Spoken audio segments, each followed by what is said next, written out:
Recently, I was able to hit a bench press PR of 190 kilos at a body weight of 73 kilos.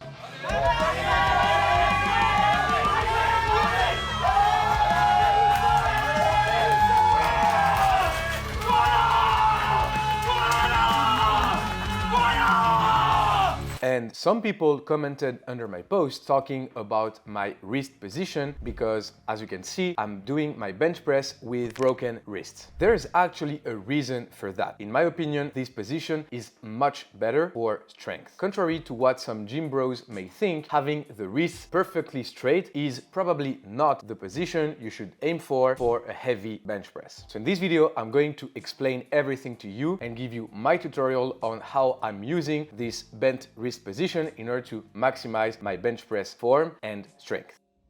Like I said, I'm doing my bench press with broken wrists, and that's the case for two main reasons. Number one, when you're doing your bench press, you want the most amount of contact between your hand and the bar. This way, all of the strength you'll be able to produce from your chest, from your triceps, from your deltoids will be properly transferred into the bar. So here, as you can see, if I'm trying to keep my wrists very straight, I'm not having the most amount of contact with the bar, the broomstick in this case.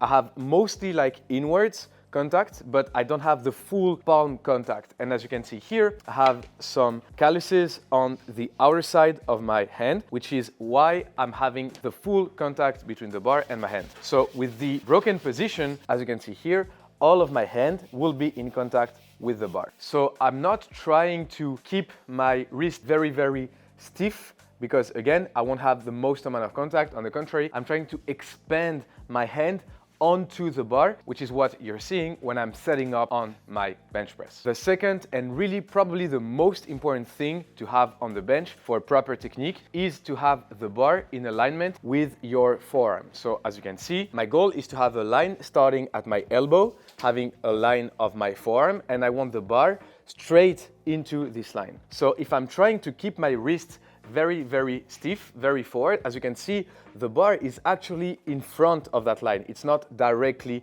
upon it. On the contrary though, if I'm using the broken wrist position and I'm wedging the bar into my hand like we saw with the first thing, here you can see I really have this perfect line between my elbow, forearm and the bar here, although I still have my wrist broken. And actually, if you look closely, I have a better joint stacking having my wrist slightly bent than I would having my wrist perfectly straight. On top of that, when you're unracking the bar, if you're trying to actively straighten your wrists and have them as straight as you can, it actually takes energy, it takes strength, it takes focus. And like we just saw, you'll probably have a better position with the wrists slightly bent, slightly broken, than you would with the wrist completely straight. So that's, in my opinion, another reason as to why you want to avoid that, because it's more energy, more strength that you'll expend with almost no benefit in return. So now I'm going to show you how I'm setting up in order to have my wrist slightly bent on my bench. So like I said, the first thing, I want to expand my hand on the bar. I don't want to keep it like very straight like that. I really want to like squeeze everything and smoosh as much as I can my hand on the bar, probably here. So as you can see, my whole hand is in contact with the bar. Then I'm going to unrack the bar, and as you can see, I have a slight bend in my wrist, and that's exactly the position that I want. From there, I can simply do my bench press.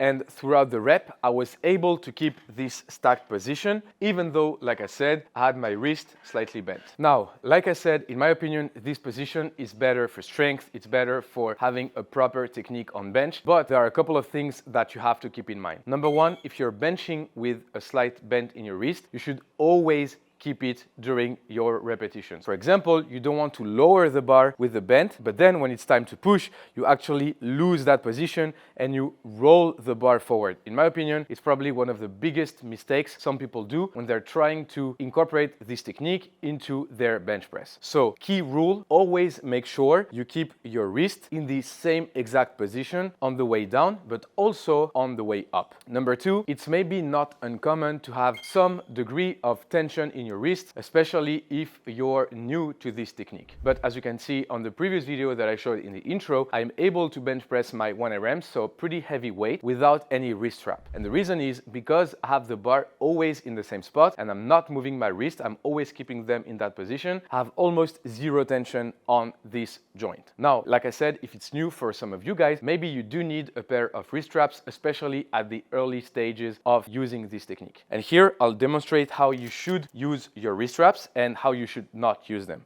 In my opinion, most beginners will do this mistake. They will only wrap very, very low and almost don't have any support of the wrist. As you can see, I'm wearing wrist straps, but essentially they're not doing anything because they're not supporting my wrist. On the contrary though, what you want to do, you want to start low, but then you want to do one turn a bit higher in your hand and then finish in the middle. So as you can see, now I have a lot of support of the wrist thanks to the wrist straps, and that's how you're supposed to wear your wrist straps. Not all the way down, not all the way up, one turn down, one turn a bit higher, and then you finish in the middle. By the way, like I said, I'm using the SBD wrist straps. SBD has been one of my sponsors for many years. In my opinion, hands down, the best strength equipment on the market. So if you do need a pair of wrist straps for your bench press, make sure to check out the SBD flexible wrist straps. In my opinion, the medium ones, so these ones are probably the most versatile.